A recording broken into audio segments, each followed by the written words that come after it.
Chuck, could you tell me what it was like back when you started out, and now what it's like for you today? Well, started out back in 1986. It was a rough road back in, especially the early part of '87. We got initiated on our first tours with the License to Ill tour in April of 1987 and the Def Jam tour in 1987, the summertime. And the whole part of rap, which was the exciting part and also a rough part, was getting initiated and getting broken in, and guys like Dougie Fresh and Ecstasy from Houdini helped break us in. So after about 6 or 7 months of trying to get a performance down, it was pretty smooth sailing. But it was a rough 7 months of learning, and that was the difference between then and now in rap, because now it's just on video or just on records, and back then you had to prove yourself. Guys like Melly Mel was saying, "Hey, so what? You got a record? Come on, take it to the stage." And that's what's missing in rap right about now. So hopefully, it could go back to that.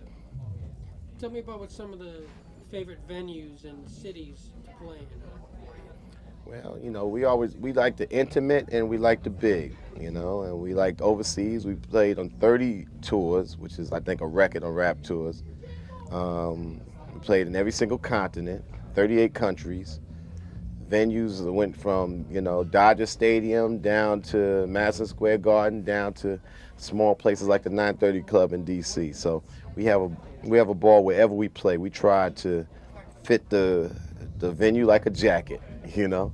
So memorable places to play. Like I said, the 930 Club, which is a small venue in Washington D.C., is a lot of fun. The Summit in Houston, great times there. It's a stadium tour that we played with U2 was exciting. Theaters are fun to play. I think like I said, it's a missing aspect in the rap game right about now because the stigma of rap is being attacked from the inside and the outside. And the thing that makes us different, we're about sacrificing blood, sweat, and tears. Groups from the past like Run DMC, Stetson Sonic, Ice T, even Ice Cube. I mean, those are the groups that give you 150%. And people pay their money. They should get what they pay their money for. Their money's worth. When you say the stigma of rap, what do you mean by that? Well, like the from the outside, it's being attacked by Congress. It's being attacked by the stigma of people thinking that it's going to be violent there. A lot of people say, well, I don't know, it's going to be kind of dangerous atmosphere. And on the inside, you have a lot of the lack of development by all these record companies that are taking the artists to the bank. Taking 85% of the artist's profits and not even developing them in the four aspects, even song, video, which is two given aspects, but then you have performance and you have concepts that have to be developed.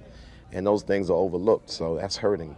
That's really hurting rap right about now. I feel that rap should be equivalent of at least the marketing in the NBA, at least the World Wrestling Federation. And to me, rap is just as important as that. And I like to see it, step up. So we definitely welcome this opportunity to show our stuff on TV. And what do you plan to do in the future to further your visions of what rap should be? Well, in 1995, I'm producing a label and a stable of artists called the Rec League, which is, I guess, my personal production situation. And my whole thing is developing those artists so they could fulfill those four dimensions, song, video, performance, and concept. And also step up in other areas, doing maybe a talk show like Larry King Live and interact amongst the entertainers and the people within the mix of the whole black hip hop environment, whether it be in movies, record, or even political forums, and just interacting with the audience out there. Doing a lot of innovative things, releasing 3 books this year, The Public Enemy Chronicles, a book, related about my lyrics, and also another innovative book in 1996 that I'm not going to reveal right now. What do you like to hear people say when they walk away from the Public Enemy show? They gave 150%. They sweated me out, and damn, I didn't know rap could be like that. Because when we first came up, you had people that used to call rap computerized rot. The quote George Harrison, and our whole thing when we came into rap, we said, well, we're going to prove that we're not afraid to go any place, and we're not afraid to play with anybody. We looked at ourselves as being ambassadors of rap. We played with the Anthraxes and the U2s, and we've also played with the Naughty by Natures and the Ice T's and the Queen Latifahs.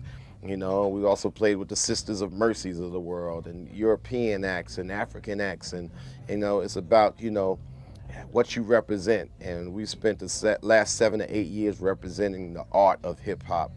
And sometimes, it bothers you that a lot of people just jump into it to take it for what it's worth and then leave for what they took it with, and without putting back. And so, these Johnny come lately sometimes put a stain in the game. The venue that you're playing in tonight, the House of Blues in Los Angeles, It's a wonderful venue. have you taken a look around, checked it out? Yeah, a lot of voodoo on the walls, but it's a wonderful venue. I mean, if you want to, borrow anything from the blues, there's a lot of a lot of voodoo in Louisiana.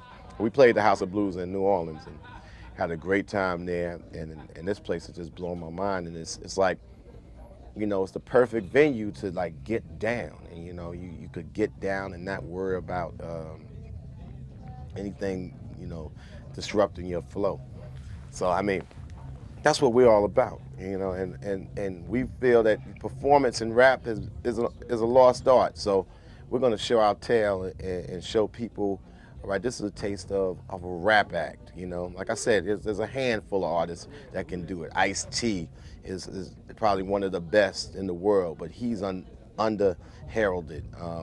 Ice Cube, Run DMC, LL Cool J. I mean, these are real wear you out artists, Dougie Fresh, and to show people how it used to be done. And in order for the music to thrive on and go to the year 2000, it has to be taken care of on all cylinders. Chuck, what do you do that makes a difference in your life? Well, I would use the overall term as far as what I do to make a difference is saying that I'm real, but everybody's saying they're real. So I like to say I'm not fake.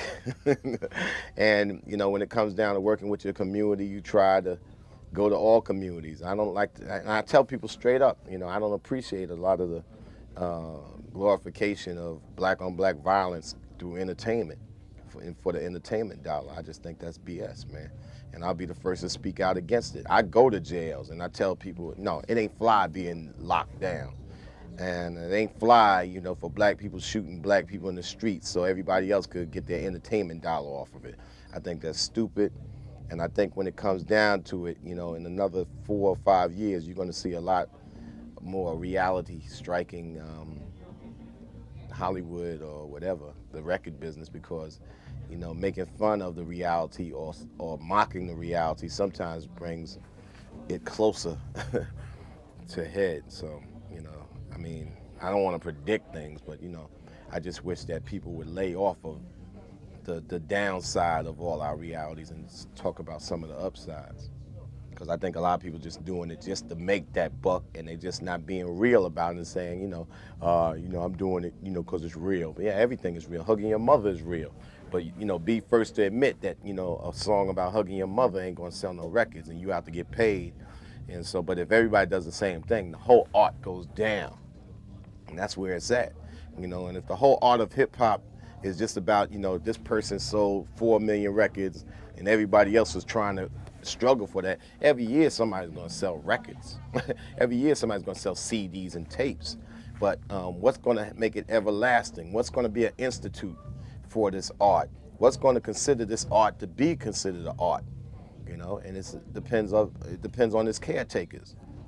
I've been in this game for the last 15 years of recorded music, and I've made a contribution for the last 17 years. And I like to see it maintain or go up, not down.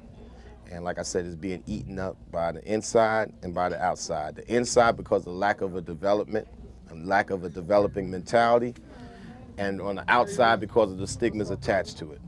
So would you like to see more creativity in terms of people developing their own ideas and expressing them differently in rap? Maybe like a PM Dawn or Arrested Development type of group? Or are you talking about just the refinement of the message inside the music? I think everybody's particular point of view and messages are warranted indeed. I think the artists are doing a good job for what they can work with. What I attack the lack of sincerity of the record companies. You have a lot of people in positions that are unqualified to be in the positions for which they're in. But, because they could talk the talk, doesn't mean they can walk the walk. Yeah, that beat is slamming, and all of a sudden they got an A&R job. I've yet to find a guy with an A&R job that signed the artist up in the '90s, or signed a stable, or really developed them. I don't like Xerox marketing techniques by one company sees another company market it, so that company copies this company, and then everybody's copying each other. That's exploitation, and that's chasing the dollar. You don't chase the dollar, you let the dollar stick to you. Now, if you look at how this House of Blues was put together, this House of Blues goes past your expectations of what a place can be. And I'm not gassing y'all, because I'm not a gas chamber, but I'm just telling you that it's overwhelming, and it's tailor made to make you remind yourself of something that's legit. And yes, it's business, but there's a care for the art. So it's not chasing the dollars just come.